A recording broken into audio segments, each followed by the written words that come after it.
পশ্চিমা সভ্যতা যেটা আপনি দেখছেন দাঁড়িয়ে আছে এই একটা বইয়ের উপর দাঁড়িয়ে আছে। যেমন একটা এক্সাম্পল দিই, আমরা মনে করি যে অর্থনীতি আমরা নিয়ন্ত্রণ করব, অর্থনীতির পুরো বিষয়গুলো আমরা নিয়ন্ত্রণ করে আমরা সমৃদ্ধি নিয়ে আসবো।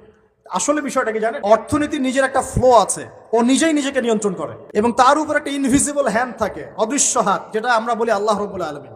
আল্লাহ রব্বুল আলামিন এই পুরো অর্থনীতিকে নিয়ন্ত্রণ করেন। আমরা যখন সেটাকে ইন্টারফেয়ার করতে যাব তখন ইকোনমি কলাপস করে যাবে। কে করছে কলাপস? আমরা এখন যেখানে আছি না, 1776 সালে অ্যাডাম স্মিথ তার চেয়ে আগের জায়গায় ছিলেন। 1776 সালে অ্যাডাম স্মিথ একটা বই লিখেছেন, তার নাম হচ্ছে যে দ্য ওয়েলথ অফ নেশন, এই কিভাবে একটা রাষ্ট্রের ওয়েলথ ফাংশন করে। ওই 1776 সালে তিনি যে চিন্তাগুলো করেছেন এখন পর্যন্ত আমরা সেই চিন্তা বাস্তবায়ন করতে পারি নাই। 1776 সালের চিন্তা, কিন্তু ওই চিন্তা বাস্তবায়ন করেছে পশ্চিমারা।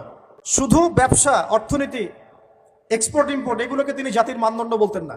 তিনি বলতেন যতক্ষণ পর্যন্ত জাতির প্রত্যেক ব্যক্তির মধ্যে এথিক্স না আসবে, নীতি যতক্ষণ পর্যন্ত না আসবে আপনি করাপশন থামাতে পারবেন না। তাই হয়েছে না? শুধু ব্যবসা না, আদর্শ কতটুকু আছে। এই যে আপনি দেখছেন বিভিন্ন জায়গায় ভেজাল খাবার খাওয়াচ্ছে, ওদের কি টাকার অভাব আছে? ওদের টাকার কিন্তু অভাব নাই। নেম ফ্রেমের কোনো ঘাটতি আছে? এস্টাবলিশড বিজনেস, তাহলে কেন আপনাকে ভেজাল খাওয়াবে? কারণ তার মধ্যে এথিক্স নাই, নীতি নাই। এই জন্য জাতির প্রত্যেক সদস্যকে, মানে প্রত্যেক জনগণের প্রত্যেককেই আগে নীতিগত শিক্ষা দেওয়া উচিত। আর এই কাজটাই করে ইসলাম। বলে সুবহানাল্লাহ। ইসলামের চেয়ে সার্বজনীনভাবে এবং যুগোপযোগীভাবে কেউই এথিক্স শেখাতে পারবে না। কাগজে কলমে অনেকে অনেক কথা বলতে পারে, প্র্যাকটিক্যালি শেখাবে কে? ইসলাম। এখন বলতে পারেন তাহলে মুসলিমদের মধ্যে দুর্নীতি কেন, মুসলিমদের মধ্যে কেন এই সমস্যাগুলো হয়? উত্তর একটাই, ওই যে স্যার বলে গেলেন, আমি বিভিন্ন ওয়াজে যে এক এক জায়গায় এক এক কথা বলে। উত্তরটা কি? উত্তরটা হচ্ছে যে কোরআন এবং সুন্নাহর সঠিক যে শিক্ষাটা আছে, এই শিক্ষাটা আমরা অনেকেই বাস্তবায়ন করতে পারছি না। এটা আমাদের ব্যর্থতা। এটা কাদের ব্যর্থতা? এটা আমাদের ব্যর্থতা। এখানে আমাদের ব্যক্তির স্বার্থ থাকতে পারে, এখানে আমার জ্ঞানের স্বল্পতা থাকতে পারে, আমার ভিতরে অহংকার থাকতে পারে, বা আমি অল্প শিক্ষিত হতে পারি, এবং এমন হতে পারে আমার জ্ঞানটা যুগোপযোগী না।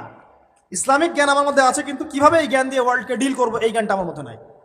এই কারণে আমরা হয়তোবা ইসলাম কোরআন সুন্নাহ হাতে থাকার পরেও এই সমস্যাগুলো ফেস করছি। প্রথম সমস্যা হচ্ছে বস্তুবাদিতা।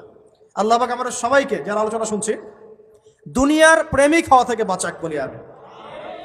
দুনিয়ার প্রেমিক না, প্রেমিক হবো কার? আল্লাহর, আখিরাতে।